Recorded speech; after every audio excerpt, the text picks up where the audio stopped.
এবার আয় না, কটা দিন বাড়িতে এসে থাক। অনেক তো হলো, এবারে অন্তত 2 দিন আমার সঙ্গে এসে থাক। এখন এসে কি করে থাকবো মা? এই সময় বাড়িতে একটু অসুবিধে আছে।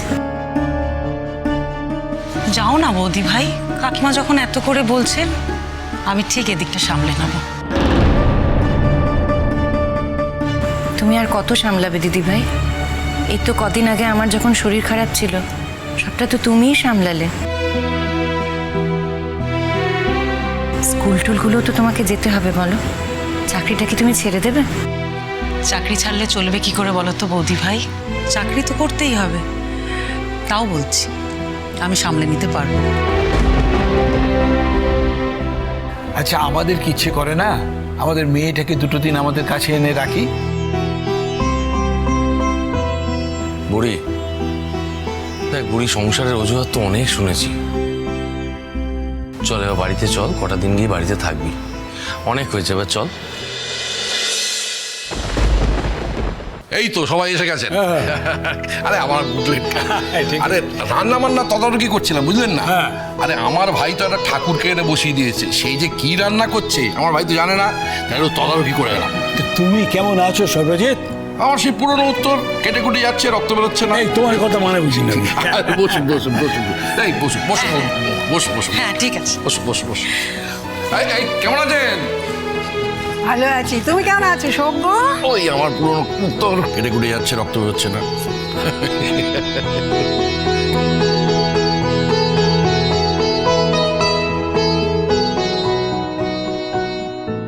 এই দিকায় কি হয়েছে রে তোর? তুই যদি এখানে এসে মুখ গোমড়া করে বসে থাকিস, তুই যদি আমার সঙ্গে কথা না বলিস, লোকে কি ভাববে? কি আশ্চর্য, এখানে তো তুই একা নেই, এখানে কথা বলার জন্য আরো অনেক লোক রয়েছে, আর আমি তো কারোর সঙ্গে কথা বলছি না। আচ্ছা প্লুটো শোন, দেখ অন্য কারোর সঙ্গে কথা না বলার আমার সঙ্গে কথা না বলার মধ্যে পার্থক্য আছে। দেখ, তুই এটা আলাদাভাবে মার্ক করছিস। আমি তোকে বারবার বলেছি, আজ আবারও বলছি, এখানে আলাদা কিচ্ছু নেই। এবার তুই যদি এটা বুঝে না থাকিস তাহলে আমার কিন্তু কিছু করার নেই। দেখ প্লুটো, তুই না আমাকে পাবলিকলি ইনসাল্ট করতে পারিস না। আমি তোকে পাবলিকলি ইনসাল্ট করছি? হ্যাঁ। না, আমি তোকে পাবলিকলি ইনসাল্ট করছি না, বরং তুই যে এভাবে আমার কাছে এসে কানের কাছে গুজগুজ গুজগুজ করে কথা বলছিস, এতে কিন্তু আমাকে পাবলিকলি ইনসাল্ট করা হচ্ছে।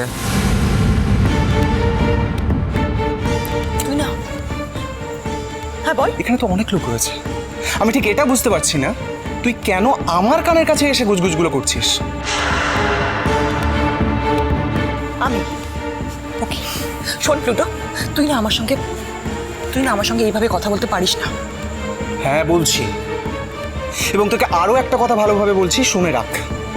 তুই যদি এভাবে আর কিছুক্ষণ আমার সঙ্গে করিস না, আমি কিন্তু ঘরের ভেতরে চলে যাব। ঘরের ভেতর কি আমি যেতে পারি না নাকি? শোন মো, নিজের আত্মসম্মান বোধটা না একটু বজায় রাখার চেষ্টা কর। হ্যাঁ, তুই ঘরের ভেতর চলে যেতেই পারিস, আমার আপত্তি থাকা সত্ত্বেও তুই চলে যেতেই পারিস, কিন্তু এটা প্রমাণ করার জন্য নিজেকে এত ছোট করিস না প্লিজ। আসলে কি বলতো, মেয়েরা যদি নিজেদের ছোট করে না, আমার অন্তত খুবই খারাপ লাগে। কি হয়েছে বলতো তোর? হ্যাঁ শোন শোন, তুই কি মিচিকে মিস করছিস? যে সম্পর্কটা আর নেই সেটা নিয়ে আর কথা বলিস না। এক্স্যাক্টলি, আমি তো সেটাই বলছি, যে সম্পর্কটা এখন আর নেই, এক্সিস্ট করে না, সেই সম্পর্কটা নিয়ে কথা বলে কোনো লাভ নেই। দেখ, তুই যদি এখানে এসে ভাবে চুপচাপ থাকিস, মুখ গোমড়া করে থাকিস, ডিপ্রেসড লাগছে তোকে, এটা সবার চোখে ভালো লাগবে না। আচ্ছা, এই কথাটাও কি আমার মা তোকে শিখিয়ে দিয়েছে? না, শেখায়নি হয়তো, কিন্তু আন্টির মনের কথা আমি বুঝি প্লুটো। আচ্ছা, আন্টির মনের কথা বুঝে আন্টিকে সন্তুষ্ট করতে গিয়ে আমার মনের কথাটা না বোঝাটাও কিন্তু একটা বড় ভুল মো। তোর মনের কথা আমি বুঝি না? না, বুঝিস না, একেবারেই বুঝিস না। আর যদি বুঝতিস তাহলে আমার সাথে এই অসভ্যতাগুলো করতিস না।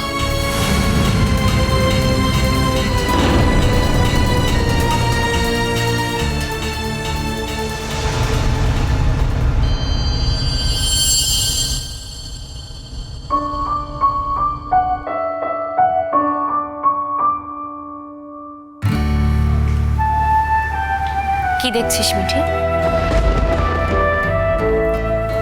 কিছু না। দেখ মিঠি, আমার কিন্তু মনে হয় এই মৌ যে প্লুটোর কানের কাছে গিয়ে ঘাড়ের ওপর উঠে গুজগুজ ফুসফুস করছিল, এটা কিন্তু প্লুটো একদম পছন্দ করছিল না। তুমিও যেমন মিঠিল দি, কেউ যদি পছন্দ না করে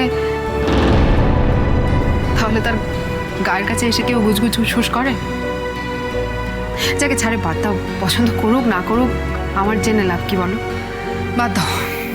তোমাদের সকলের জন্য আমার একটা অ্যানাউন্সমেন্ট আছে। এই তো শুরু হচ্ছে অ্যানাউন্সমেন্ট। কিন্তু এই অ্যানাউন্সমেন্টটা করার আগে আমি বর্ষা আর বুবলাইকে অভিনন্দন জানাবো। Thank you. আমি তো ভাবতেই পারি যে আমি ইনভাইট করব আর তোমরা আসবে। Thank you so much Bublai, Barsha. কেন নতুন কাকু, আমরা যে তোমার শুভার্থী সেটা তুমি মনে করো না?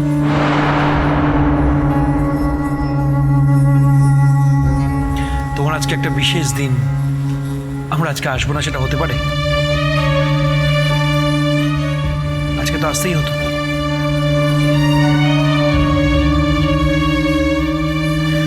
আমরা এসে কিন্তু এটা প্রমাণ করে দিলাম যে আমরা তোমার শুভার্থী, এটা কিন্তু তোমাকে মানতে হবে।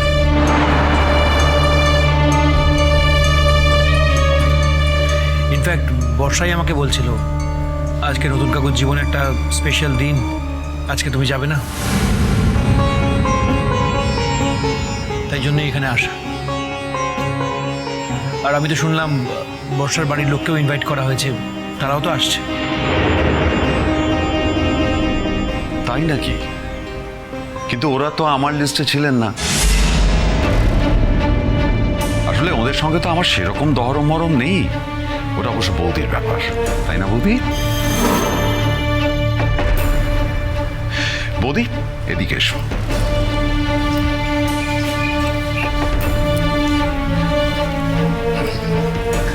বলো, অ্যানাউন্সমেন্টটা তাড়াতাড়ি করো, আমাদের তো তর্স হয়েছে না। দাদা একবার ওঠ।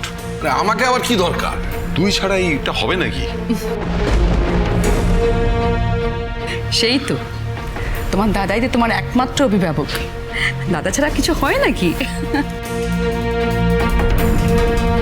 আরে বাবা, হয়েছে হয়েছে, তুই কি বলবি আমরা সব জানি, আসল কাজটা কবে হচ্ছে সেটা বল।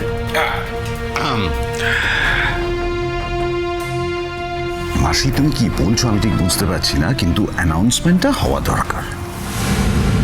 মানে ঘোষণা ঘোষণা ঘোষণা? ঘোষণা? হ্যাঁ, ঘোষণা করে বিয়ে করে, সবাই সব কিছু জানে, তো রং ঢং করে কি দরকার রে বলতো? সবাই সবকিছু জানে? হ্যাঁ। আচ্ছা,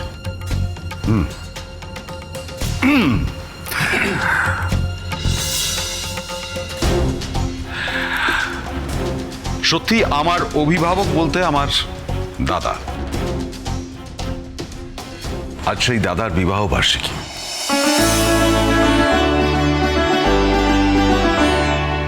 30 বছরের বিবাহ বার্ষিকী। দেখো, যে বিয়েটা হয়ে গেছে তার বিবাহ বার্ষিকীও সাধারণ নিয়মেই হবে, সেটা নিয়ে আমরা অতটা উৎসাহী নই। বরং যে বিয়েটা হয়নি তার তার ঘোষণাটা শোনার জন্য আমরা অনেক বেশি আগ্রহী। বলো। হবে হবে, হয়নি তবে হবে। এই তো অ্যানাউন্সমেন্ট করছি। দল এদিকে এসো।